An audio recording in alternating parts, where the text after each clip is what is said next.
Welcome and welcome back to our channel. तो आज का टॉपिक जैसे कि आप थंबनेल से समझ ही सकते हैं कि और वीडियो टाइटल से समझ ही सकते हैं कि क्या अबाउट बिग चेंजेस इन 2024 कि क्या क्या चेंजेस हुए हैं, आईआरसीसी ने क्या क्या चेंजेस करे हैं 2024 में, और कैसे जो 2025 में आने का सोच रहे हैं वो कैसे चीज़ें प्लान आउट कर सकते हैं अपना, कि क्या क्या डॉक्यूमेंट्स की ज़रूरत है एंड किस तरीके से उनको फ्रॉम द स्क्रैच कैसे स्टार्ट करना है। तो वो सब चीज़ों के बारे में हम इस वीडियो में डिस्कस करेंगे। So without any further edu let's get started. Basically यहाँ इस वीडियो में हम लोग मेजर जो चेंजेस 2024 में इमिग्रेशन ऑफ कनाडा ने किए थे तो हम लोग वो डिस्कस करेंगे। बेसिकली पहला है LMIA पॉइंट्स। सो जो भी LMIA के पॉइंट्स मिलते हैं 50 पॉइंट्स मिलते थे एक्सप्रेस एंट्री में, वो अब नहीं मिलेंगे। उन्होंने बेसिकली ये इसलिए किया था कि वो फ्रॉड बहुत हो रही थी, तो उससे बचने के लिए फेयरनेस लाने के लिए सिस्टम में इसके कारण उन्होंने LMI पॉइंट्स हटा दिए 50 पॉइंट्स। सेकेंड चीज़ है फ्लैग पोलिंग। फ्लैग पोलिंग क्या होता है, जब आप बॉर्डर में जाते हो यूएस कनाडा के बॉर्डर में, आपका अगर स्टडी परमिट या वर्क परमिट अगर एक्सपायर हो गया तो आप वहाँ बॉर्डर में जाते हो अपने डॉक्यूमेंट्स लेके, और वो आपको हाथों हाथ एक नया वीज़ा आपको इशू कर देते हैं और आप गुड टू गो होते हो, आप वर्क कर सकते हो और पढ़ाई कर सकते हो। तो बेसिकली उन्होंने ये बंद कर दिया। बहुत सारे लोग जा रहे थे, ऐसा कर रहे थे। और जो बॉर्डर है, बेसिकली बॉर्डर का काम आपको वीज़ा इशू करना नहीं है, उनका बेसिकली सिक्योरिटी चेक और वो सब होता है। तो इसके कारण उन्होंने ये चीज़ बंद कर दी है ताकि वो लोग फोकस कर पाएँ अपने बिग बॉर्डर सिक्योरिटी उसमें, rather than giving visas and stuff like that. तो ये सेकंड मेजर चेंज है। और एक चेंज सबको पता ही है, cap on international study students like international study permits, और इन सब में तो आपको मेन ध्यान यही रखना है। अभी भी हम लोग यही कहेंगे कि कॉलेज अगर आप जो भी चूज कर रहे हैं वो ध्यान से चूज करें। प्राइवेट कॉलेजेस में बिल्कुल एडमिशन ना लें, बिकॉज फ्यूचर में फिर आप ही को दिक्कत होगी, बिकॉज वर्क परमिट्स नहीं मिलेगा, एक्सटेंशन तो फिर भूल ही जाओ, वो तो दूर की बात है। फिलहाल उसके स्टडी परमिट्स के बाद वर्क परमिट आपको नहीं मिल पाएगा। एंड तो मेक श्योर कि आप जो भी करें वो पब्लिक बोलते हैं गवर्नमेंट बेस्ड जो होती हैं उस पे मतलब आप एडमिशन्स वगैरह लें। तो वो कॉलेज की जो भी डिटेल्स हैं वो ध्यान से देखें कि कौन सा कॉलेज, आप यूट्यूब वो गूगल में डालेंगे कॉलेजेस का इंफॉर्मेशन, तो वो आपको पूरी एक लिस्ट दे देगा वहाँ पे कि कौन से कॉलेजेस हैं। बेसिकली आप सर्च करके आओ, रिसर्च करके आओ, आपको क्या कौन सा कोर्स लेना है ना, कौन सी क्या यूनिवर्सिटी है, एक्रेडिटेड है नहीं है गवर्नमेंट ऑफ कनाडा से, वो सब चीज़ें होती हैं। एक DLI नंबर होता है यूनिवर्सिटीज़ का, तो वो चेक करो वैलिड है नहीं है, और कोई फ्रॉड केसेस तो नहीं है उस कॉलेजेस पे। तो सारा कुछ अपना चेक करके आओ।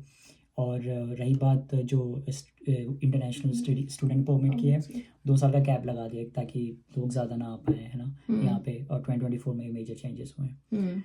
और एक और चेंज अभी रिसेंट हुआ है कि मतलब, और क्या, स्टेम वालों को ये मेन मतलब वो मिलेगा। हाँ, स्टेम वालों को जो उनका जो स्किल्ड है वर्कर, जो साइंस से रिलेटेड हैं, जो इंजीनियरिंग से रिलेटेड हैं, ट्रांसपोर्ट है, ये सब चीज़ें हैं, तो उनको वो लोग प्रायोरिटी देंगे काइंड ऑफ उस ऑक्यूपेशन में, और उनके चांसेस ज़्यादा हैं PR मिलने के, एंड ऑल दोज थिंग्स। तो फोकस करो, अगर आप स्टडी करने के लिए आ रहे हो, अगर आप नर्सिंग कोर्स कर रहे हो for example, education related course कर रहे हो, तो उसमें आपके चांसेस ज़्यादा हैं आगे PR मिलने के लिए, या फिर अच्छा ग्रो करने के, अच्छा पैसा कमाने के। तो आप देखो आपको कौन सा कोर्स करना है, कितने साल का है, कितने पैसे लगने हैं, उसके बाद क्या रिजल्ट मिलना है। तो सारी चीज़ें आप अपना रिसर्च करके आइए और तभी कोर्स चूज़ करिए।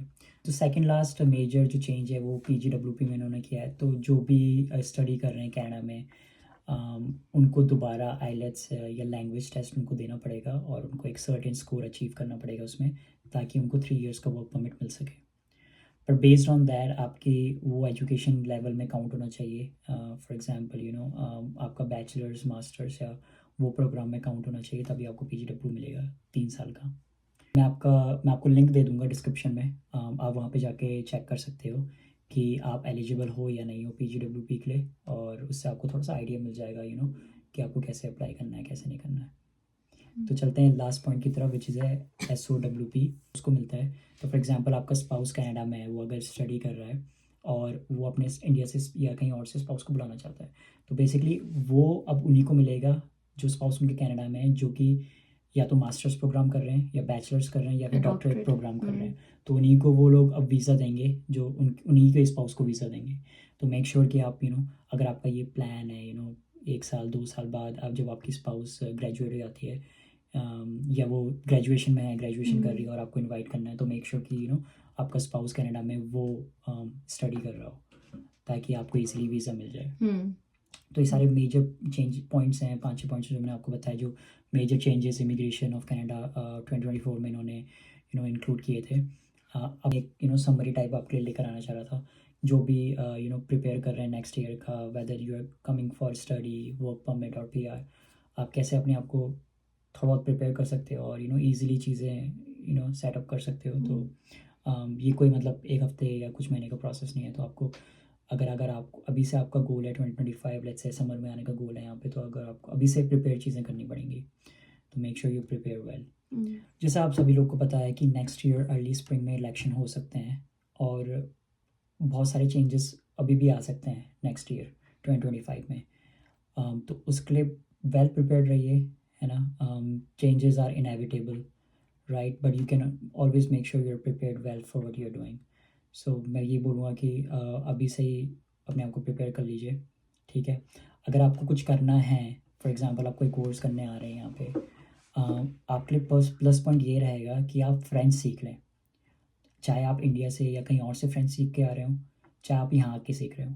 अगर आप पहले से सीख के आ रहे हैं, आपके कुछ कुछ एक्सपर्टीज़ है आपकी फ्रेंच में, तो आपके लिए बहुत बेनिफिशियल होगा वो, जब आप यहाँ पे अप्लाई कर रहे हो किसी चीज़ के लिए, वेदर इट्स फॉर PR और कोई जॉब है या कुछ है। तो बहुत ज़्यादा प्लस पॉइंट रहने वाला है 2025 में, अगर आपके पास फ्रेंच एक्सपर्टीज़ है। दूसरी चीज़ है आपकी PNP प्रोग्राम्स। तो हर एक प्रोविंस के अपने अपने PNP प्रोग्राम्स होते हैं। फॉर एग्जांपल ब्रिटिश कोलंबिया है तो BC PNP होता है, उसके अलग अलग कैटेगरीज होती है। तो आप मेक श्योर कर सकते हो आपको उस अलग अलग कैटेगरीज के लिए कैसे प्रिपेयर करना है टू गेट PR, ठीक है। तो आप ऐसे एक्सप्लोर करो अलग अलग जो प्रोविंस है, सस्कैचुअन है, एल्बर्टा है, यूकॉन है, प्रिंस एडवर्ड आइलैंड है, वहाँ पे ज़्यादा डिफरेंट उनके प्रोग्राम चलते रहते हैं थ्रू आउट द ईयर। तो आप ऑलवेज चेक करो, मेक श्योर करो कि वहाँ पे कोई प्रोग्राम आने वाला है या चल रहा है, और उसके अकॉर्डिंग भी आप एजुकेशन चूज़ कर सकते हो। उनकी यूनिवर्सिटी, आप प्रिंस एडवर्ड आइलैंड में जाके कोई कॉलेज में आप कुछ कर सकते हो, है ना। और या फिर कहीं सस्कैचुअन में जाके कुछ कर सकते हो। प्लस पर अकॉर्डिंगली आप अभी से प्रिपेयर करोगे तो आगे चीज़ें चल के वो आपके लिए बहुत ईजी हो जाएंगी PR के लिए। तो मेक श्योर वो आप भी वो चेकआउट करो आप, है ना, क्या प्रोग्राम चल रहे हैं कि हाँ कि किसको प्रेफरेंस दे रहे हैं PR के लिए। मतलब ऐसा नहीं कि मतलब आई गेस डिप्लोमा कोर्सेज वो कंसिडर नहीं कर रहे हैं PR या कुछ भी एक्सटेंशन या वर्क परमिट्स देने के लिए, वो ज़्यादा प्रेफरेंस नहीं दे रहे। तो मेक श्योर कि आप प्रोग्राम भी ऐसा चूज़ करें कि जो कि अगर आप यहाँ पे वर्क या PR का सोच के आ रहे हैं, उस गोल से आ रहे हैं, तो कोर्स भी फिर उसी हिसाब से चूज़ करें कि जिसमें आपको लग रहा है कि हाँ इसमें चांसेस ज़्यादा हैं। हाँ, क्योंकि अभी गवर्नमेंट ये देखेगी कि भाई उनको कहाँ पे स्किल की शॉर्टेज है, कहाँ पे उनको ज़्यादा लोग चाहिए, तो वो लोग उस चीज़ को ज़्यादा प्रमोट करेंगे। जैसे फ्रेंच लैंग्वेज है, ठीक है, नर्सिंग है, मेडिकल लाइन है, मेडिसिन है, लॉ है, या कुछ ऐसा स्किल है, रिलेटेड है। हाँ। तो आप उनमें से अगर आप कोर्सेज करोगे, वो चीज़ करोगे, कोई बैचलर्स कोर्स कर रहे हो, कुछ है ना, तो कंस्ट्रक्शन है, तो उसमें आपको ज़्यादा प्रेफरेंस मिलेगी और इजी रहेगा आपके थ्रू आउट द ईयर। तो आप ऐसे सोच के प्लान आउट करो। और टाइम आपका है, पैसा आपका है, तो आपको ये सारी चीज़ें अच्छे से प्लान करके आनी चाहिए 2025 में, ताकि तभी अगर आप वो गोल सेट करोगे, आपका ड्रीम है, अगर अच्छे से सेट करोगे तो इजीली अचीव हो पाएगा वो गोल। यस, बाकी गुड लक टू एवरीवन जो कि यहाँ आने का मतलब एक माइंड गोल से आ रहे हैं स्टडीज़ के लिए, वर्क के लिए, PR के लिए। Good luck to everyone, hope so 2025 सबके लिए अच्छा रहे and wish you all a very happy new year. और बाकी आपसे हम मिलते हैं नेक्स्ट ईयर में, न्यू ईयर में कोशिश करेंगे और अच्छी अच्छी वीडियोस ला पाएँ और कुछ और इन्फॉर्मेटिव वीडियोस ला पाएँ, जैसे इमिग्रेशन की न्यूज़ और अपडेट होगी, कुछ और चेंजेस आएंगे आफ्टर इलेक्शंस या कुछ होगा। तो बेस्ड ऑन दैट वो हम थोड़ी थोड़ी वीडियोस बनाते रहेंगे, समरी रखेंगे, क्योंकि अभी लास्ट ईयर 2024 में बहुत सारे चेंजेस आए थे, तो we are not able to make videos because every week every month there was something different, चाहे वो SOWP हो, PGWP हो, स्टडी परमिट्स हो, PR हो, बहुत सारे चेंजेस आते रहे थ्रू आउट द ईयर। तो हमने सोचा एक वीडियो बना लेते हैं शॉर्ट, आपके लिए नॉलेजेबल रहेगा। और रखते हैं वीडियो यहीं तक। आपको पसंद आई है तो make sure to like, subscribe and share the video, और मिलते हैं आपसे नेक्स्ट वन। तब तक के लिए happy new year and see you in 2025। Take care, bye bye.